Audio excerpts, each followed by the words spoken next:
No, this is that. Are you talking about my desk? No, yeah. I wasn't talking about anybody's desk in particular. That's a paper bag. Your back, his backpack. This is an empty. Oh. Look at it. Okay. So we're gonna basically have a whole class discussion about the poems we got today. Here's where they fit in the grand scheme of assignments. So these are 2 of the 4 poems that will be in your final culminating project. You should be considering specifically the thematic content of the poems as you continue to read all quiet. Don't forget that tomorrow you should have read up through chapter 3, chapters 1 through 3. I'm not testing you on the chapters. We're going to have some discussion about them, but I'm not doing like an objective or open-ended test tomorrow. It is just a whole class discussion. So, hopefully at this point, you've already started the chapters. If you haven't, it's certainly feasible to read them this afternoon, this evening, or lunch, or during homeroom tomorrow. During third period tomorrow. On your walk from third period to fourth period. So, the 2 poems that you looked at yesterday are intentionally together because there we go. They're intentionally together because they're from similar perspectives. They're from their discussion. There is a discussion of death of soldiers in both of the poems, but they have very different tones.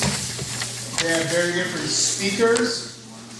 They're very different in their structure and use of figurative language. So while thematically they're delivering specific messages about death, they're doing that in very different ways.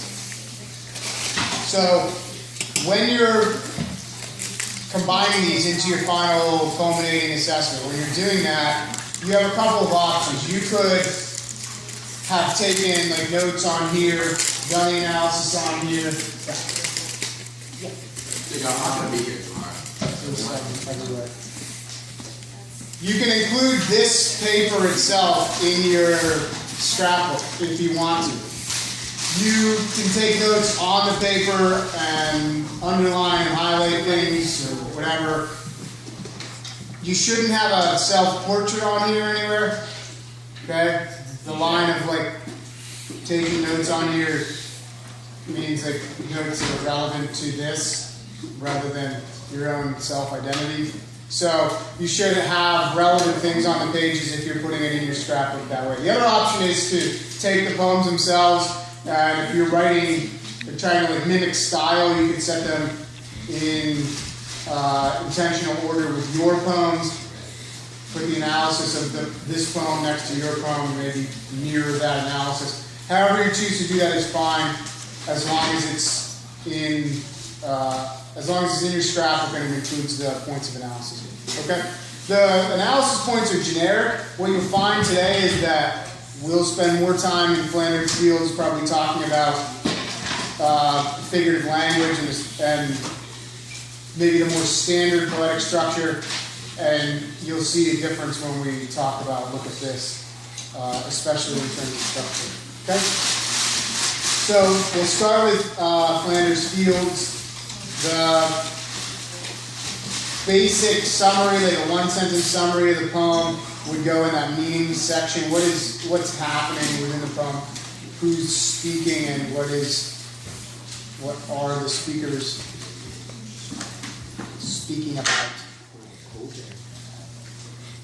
We read this poem already. Yeah. Isn't this about World War I and well, not necessarily World War I, but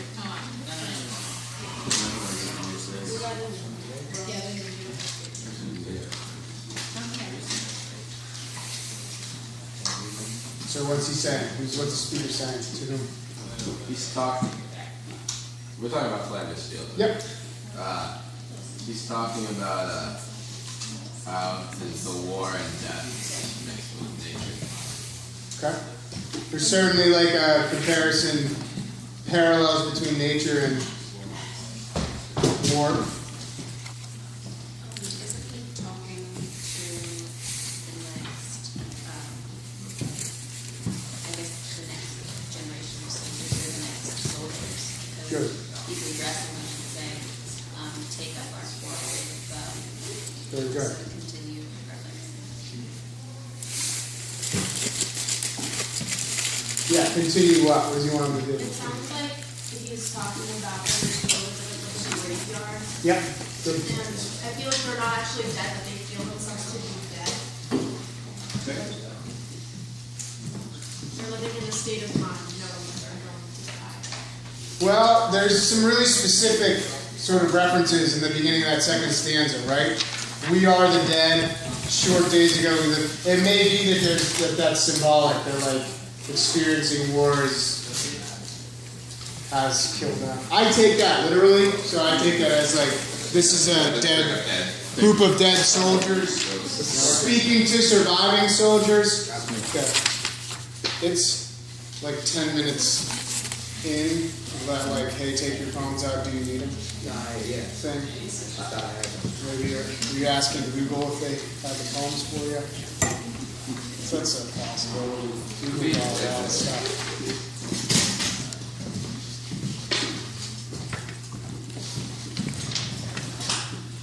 So yeah, the basic premise here is these soldiers are dead. They're speaking to the surviving soldiers. They're telling them to continue the fight, right? So the approach in handling death in war is different sometimes. You'll see when we read Dolce that like there's a very different tone towards death. What is the tone towards death here?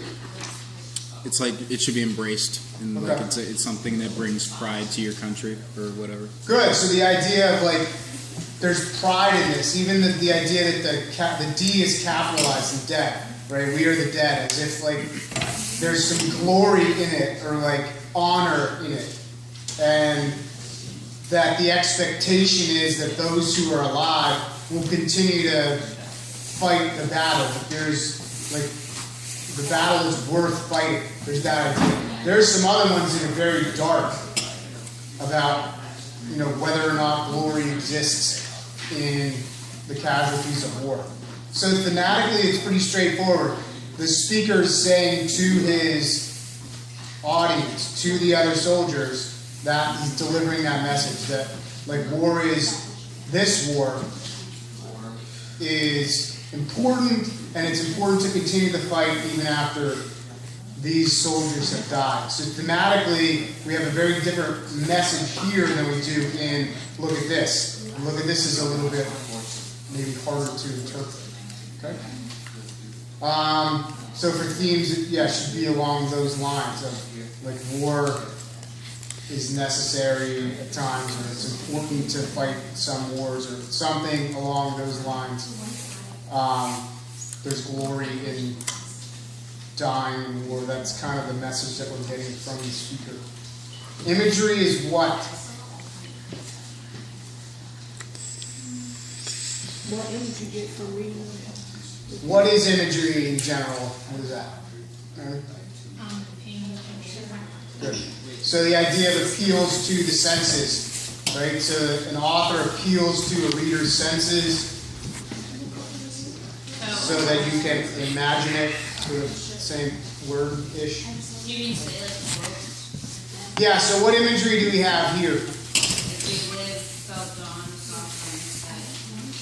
Good. So you have that like emotional appeal, you have that very sensory, the sight imagery, the glow of the sunset, which is symbolic as well. Sunset and death are parallel. Felt dawn, so that the appeal to feeling. Right? What else? Sound imagery in here. Well, there's also like the graveyard. They're describing like in Flanders Fields, the slope between the cross and the road. I imagine that is like it was just sort of really just putting like Yeah. row on row being like, that's great. Yeah, definitely. And you can visualize that as well. So you can definitely see the expanse of this gradient. Sure. So imagery is an interesting thing, and I'm not teaching you tests, so don't get me wrong here. But when you're reading, if you take a Keystone in 2 weeks, and the question is, what imagery does the author use to deliver a theme? Like, this is a perfect practice for that kind of thing. Imagery is an individual appeal, right? So, like, you may envision something differently than someone else. You may have that like, image that sort of pops for you, and you see it more clearly, or you can sense it more clearly. But what you need to do is find specific examples of that in the text, explain what they mean, and connect them, right? My mom. Yes? I thought figurative language was what if you have to the sentence? So imagery is a type of figurative language. It's more specific. Like, figurative language is a huge category of stuff. So what's specific? So like symbolism would be in figurative language or some of that. Like similes and metaphors and personification are all types of figurative language. So to easily define figurative language, it would be any language the author uses to like develop meaning in like a really thick way.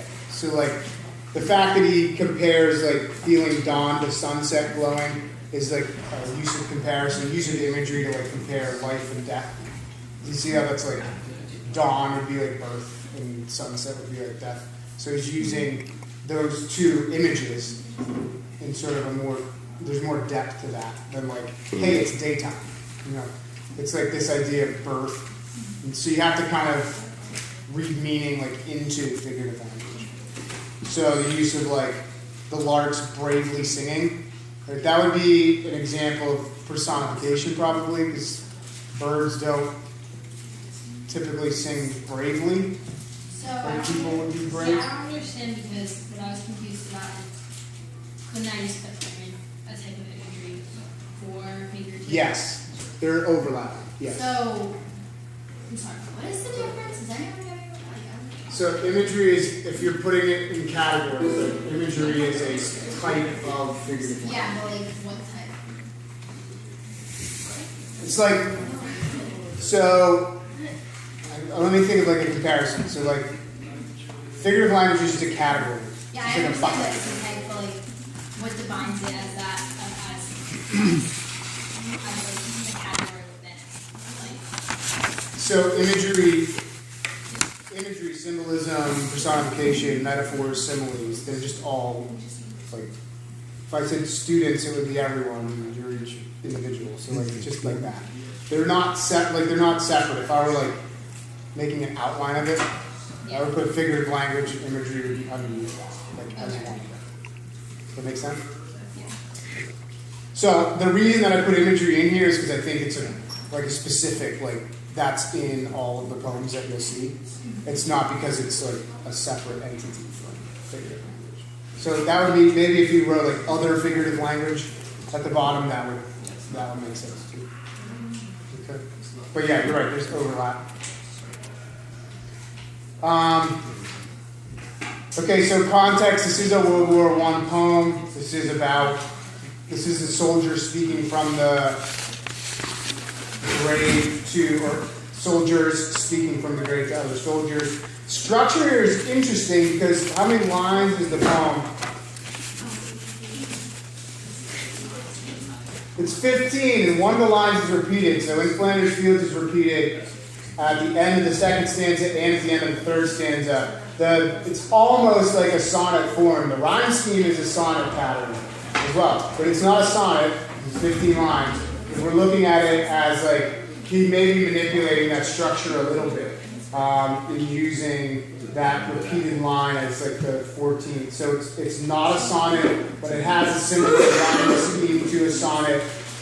It's close, and some critics would say this is like a form of a sonnet. I don't agree with that. Standard sonnet is 14 lines, period. There's no like, well, maybe, but that's some of the criticism meaning like analysis of the poem, is that he's sort of playing with this sonnet form a little bit and using that repeated line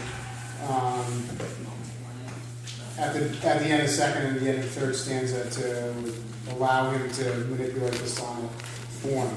Rhyme scheme here, and this is an example of a rhyme poem. The other one is the unrhymed, no meter poem. If we're labeling rhyme schemes, we label them with capital letters. So we'd be labeling it, any line that rhymes with the first line would get an A. So like blow rhymes with low, so it would be A. Sky does not rhyme with row, so it would be A, B, B, A in the first stanza. Does that make sense to everybody? Have we heard rhyme scheme before? We've done some rhyme scheme stuff in here, but it's been a while. Everybody okay with rhyme scheme? Okay. Alright, so the A, B, B, A, then a go and blow, again, A. The only line that doesn't rhyme with anything is fields. So you can continue that rhyme scheme out. A, B, B, A, B, C, A, B, B, A, C. There's only 3 different rhyming sounds at the end of the line, which is actually pretty hard to do, 15 lines, without repeating words. The only words that don't rhyme, or they don't technically rhyme, fields and fields, although they have the same sound. Otherwise, it is a straightforward rhyme scheme. It also has a straightforward meter. In Flanders fields, the poppies blow between the crosses row and row. You kind of hear the rhythm to it if you read it stupid. So you're not supposed to read poetry that way, but if you exaggerate it, you do have a specific meter. Just one announcement, the tennis match for today has been canceled. Josh. There will be no tennis match after today has been canceled. I'm so sad. And meter for the poem, if you want to know that, is iambic tetrameter. Iambic It sounds like an ionic bond or something, type of thing. Iambic tetrameter. So iambic tetrameter, the iamb is unstressed and stressed. In Flanders fields, the poppies blow. So for the pattern, Will. It's like, is it like I guess when I read it, yeah. because it's hard to Yeah, I know. I'm not going to ask you to define the meter, but I think it's easy to write that way because it just sounds like you're writing a song. So an iamb is an unstressed and then a stressed syllable pattern. So in the first line, it's in Flanders fields. So if we're breaking it up, unstressed, stressed, unstressed, stressed, that would be it's called a foot. Just, it is. And so it would have 4 feet, which would be 8 total syllables because it's 2 stress patterns, unstressed, stressed, unstressed, stressed. And there are 8 syllables to each line. So tetrameter is the way we say that, it's 4 feet. So it would be iambic tetrameter. I don't think it matters that you know the metrical, like the list of meters and feet. It's not going to matter. This is interesting to me because I'm a loser, but understand that it has a specific rhythm meter. Okay, so it is verse. That's what we call it, verse. And then there's blank verse and free verse. When you eliminate rhyme, you eliminate meter. You have a couple different types of poems. This is classic verse poetry. And then people go, but in Flanders Fields, the end of it doesn't matter. There's a pattern. He plays with the pattern only in the end of the second and end of the third stanzas. So we would call that verse. It's verse poetry, and as we classically understand it, like Dr. Seuss wrote it. That's the standard criteria. Okay. So it's iambic tetrameter. Again, we're just setting this up to compare to this, which looks nothing like in Flanders Field. This is a very different approach, and we'll talk a little bit more about that in a minute. Okay, so that's structure, rhyme. In other figurative language, we do have some personification of the larks. Okay, the larks bravely singing. They are described as humans. Okay, there is symbolism to those things as well. Symbolism is figurative language. So we have the symbol of the larks. The larks could represent, like bravely singing, they could represent the other soldiers. Okay, they're alive, they're brave, so we could make that comparison to that conclusion.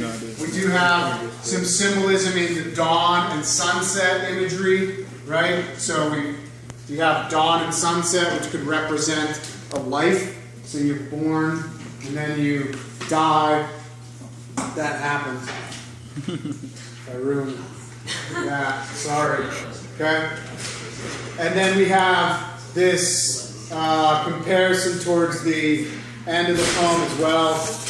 The idea of the torch representing the cause, right? Or the war, most specifically here. So when we're establishing themes, the torch is symbolic. It's important. And we've heard that imagery before. Pass the torch. I mean, it's not he didn't invent this, right? It's just a familiar symbol to us. Passing the torch has to do with, the cause extending between one group, the dead, and the brave living who are still fighting the battle. Okay, so I think symbolism is the most significant other form of figurative language besides imagery in the poem. And there is that personification as well. I don't know that you could really read into the idea of the poppies and the other nature imageries and the fact that they sort of coexist with the dead and that the dead still have life. You could do that if you wanted to, depending on how much you want to project the meaning on it. If you're non-conformist, that's the point where you say stop. It's enough. Weird English teacher. So that's in the beginning it starts with all things living, and then whenever it says the guns, then it starts to talk about the dead, so it's kind of this. Yeah. Yep. It's good. And so that's the structure too, right? The first stanza is structured with living things, the poppies and the larks, and then you meet the guns, and then all of a sudden it's the dead, and there's still some life passed with the torch, but that's passed from the dead back to the living. So you have this use of comparisons. Comparison isn't figurative language; it's just structural. So you do